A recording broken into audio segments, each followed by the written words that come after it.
In the last decade, there has been a surge of games focused on building and creating, rather than experiencing a prepared Hollywood-influenced narrative or one long corridor of goons and explosions. What you're seeing is advanced warfare. These games primarily give players a set of tools and a few basic tasks to guide the player's creative endeavours. These tasks are often optional. Primary examples of this are Minecraft and Little Big Planet, both of which focus on creation and have made a hell of a lot of money. Turns out players enjoy creating as much as experiencing, and such games have aroused the same creative juices that Lego and Meccano have evoked in many a wannabe architect's life. There are many games that embrace this with map and character creators, but this is usually a mere additional feature or means for some minor personal input, rather than a pure creation agency encouraged by freedom and a set of building blocks. The player becomes the director rather than viewer in creation games. Games such as Little Big Planet and Minecraft are notoriously time-consuming despite intuitive controls and a gradual learning curve. Some gamers don't have the time to invest in such games, or they prefer a little more guidance and less overwhelming freedom. This isn't to say such players are less creative or committed, it just takes a certain type of gamer to create something like this. That's where creatively destructive games come in.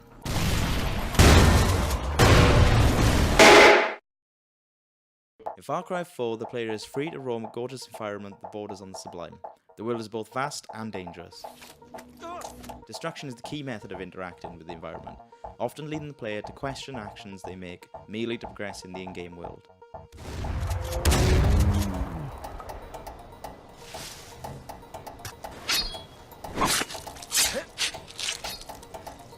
The means of destruction in Far Cry 4 range from the mundane to surprisingly unique, with explosive barrels and rhinos on the opposite ends of the spectrum. As a modern shooter, most may approach the game with machine guns, rocket launchers, grenades, or sniper rifles, but there is so much more to the game than that. As it is easy to be outnumbered and flanked, it is often more effective to lure a bear with bait and send it into a group of nearby enemies. The bear will do all the hard work for you. I often found myself attracting the attention of very unfriendly rhinos, simply to lead one of them to an enemy camp about 5 minutes away. It's probably just as easy to use a rocket launcher and watch the fire spread to engulf enemies, but watching enemies struggle to survive in the face of a terrifying rhino is far more satisfying. Destruction in Far Cry 4 is a means to an end. It is the only tool the player has to progress, be that a good or bad thing. Improving AJ's skills and equipment requires the pelts of Karat's wildlife. This means actively hunting animals is the only way to improve stats and become powerful. This crafting system is an integral mechanic presenting a choice to the player. Kill animals and make life easy, or turn the other cheek, ignore attacking animals, and struggle through the rest of the game. This is survival of the fittest, a theme which runs to the core of everything in the game. Far Cry 4 plays out as an exercise of power struggles, the player dancing around enemies and allies with cunning skill or raw firepower to outsmart or destroy. It has been too long since I have tasted blood! The use of first person heightens the sense of immediacy as it does in many games. However, in creatively destructive games such as Far Cry 4, it is necessary to immerse the player as a destroyer.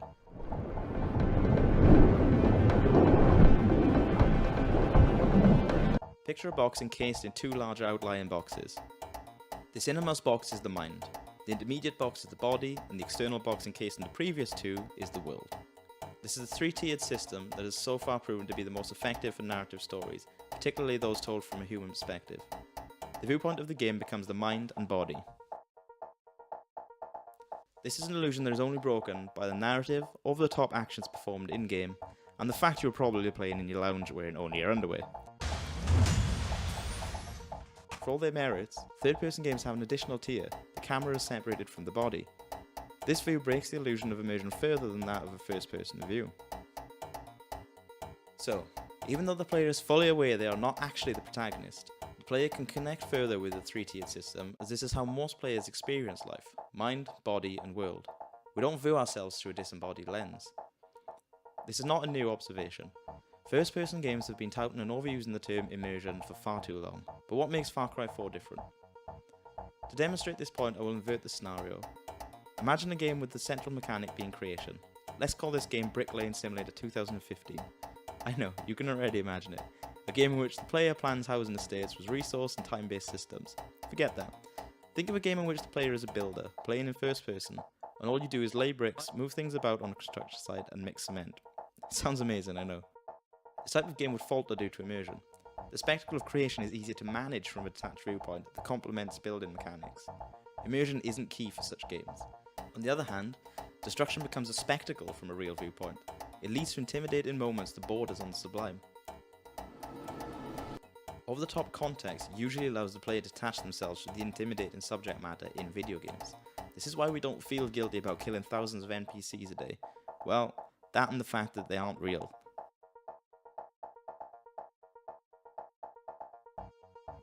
Think about the recent addition of first person to GTA.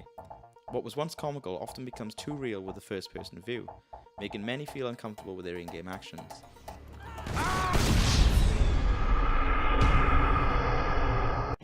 Far Cry 4 inverts creation games, purposefully or not. Far Cry 2 did this back in 2008, but Far Cry 4 is a much more refined beast, and its story and progression mechanics embraces the creatively destructive nature of play. Simple skill trees and crafting systems are an example of this. When a game makes me question whether I want to kill a beautifully rendered snow leopard simply so I can hold more ammo, I have to take a moment's pause to praise such an ability in the current state of the industry. It's a direct reward for destruction that fuses perfectly with the rest of the game. Far Cry 4 is concerned with death, destruction and chaos. Look around Karat at any given time and there will most likely be two opposing factions caught up in a firefight or a heap of corpses on the floor. Many of these heaps are random, the destruction presumably caused by a fierce animal or firefight that the player was not privy to. Others can be staged, but nicely coalesce with the narrative. One such example can be seen near the arena, a place for illegal fights against animals or generic goons. Barbaric gladiator rules apply. The arena can be found on a cliffside with a calming but eerie lake below. Upon first leaving the arena, a few locals can be seen throwing bodies from the cliff into the lake. It's safe to assume these bodies are the ones you killed to survive just moments ago. If you take the time to visit the bodies below, you will find skulls and bones of past fighters, a simple reminder of the death and destruction that was necessary for Karat to be the troubled country it is. On one of the fresh bodies you can find a set of wedding photos.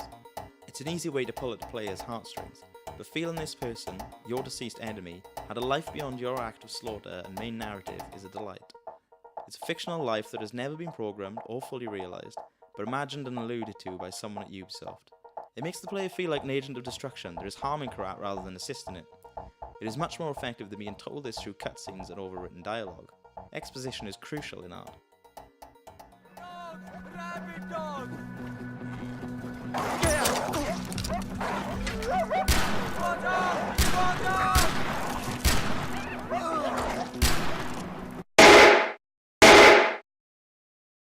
Far Cry 4 is deceptively about choice.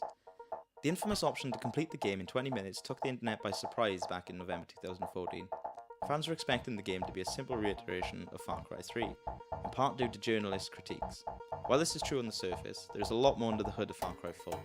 In the choice alluded to, AJ is told by the antagonist Pagan Min to stay seated for a while, and he will return to help AJ's quest. Pagan has thus far been very antagonistic, killing his own guards, stabbing AJ's ally in the back with a fork, tasting the ashes of AJ's mother, and taking a selfie with AJ. None of this invites the player to stick around to wait for Pagan to return. Plus, when recent video games have taught players to push forward and follow the on-screen prompts, who on earth would wait around? If someone was to listen to their apparent enemy and go against gaming convention, they'd be treated to one of the best design choices of 2014. Pagan gives AJ what would otherwise take 15 hours to achieve. This is Far Cry 4's first objective. Waiting or fleeing is the first thing a player can do. The choice isn't merely a gimmick, it's essential to the pathos of the game's conclusion and a direct response to the deserved criticism of Far Cry 3. It also highlights what is considered to be the problem of AAA games. Most think of AAA games as dull, uninspired and linear. Far Cry 4 inverts this and places the blame on the player. It's the player who lacks creativity, not the pre-designed game. Far Cry 4 doesn't want the player to believe what they're doing is right, but it also knows that being destructive is the best way to enjoy what's on offer here. It encourages exploration with minute details that do not interrupt the flow of the action, allowing for the player to simply shoot their way to victory or decide their own victory. Even when Pagan helps AJ during the finale and flies away in his helicopter, the game gives you some time to watch him go. Of course, if Pagan has not won you over by this point, you have one last chance to pull out a rocket launcher and shoot him down. The game does not prompt you to do this. This is not a choice that is forced upon you. If you decided to do this, then well done. You creatively killed Pagan without being told to do so. You creatively beat Far Cry 4. I'm very particular with my words. The only thing Far Cry 4 is missing to be the perfect example of a creatively destructive game is environmental destruction, such as that featured in the Red Faction series. If Ubisoft opt for something like this in the next iteration of the series, Far Cry will become the perfect antithesis of games like Minecraft. So here's to hoping.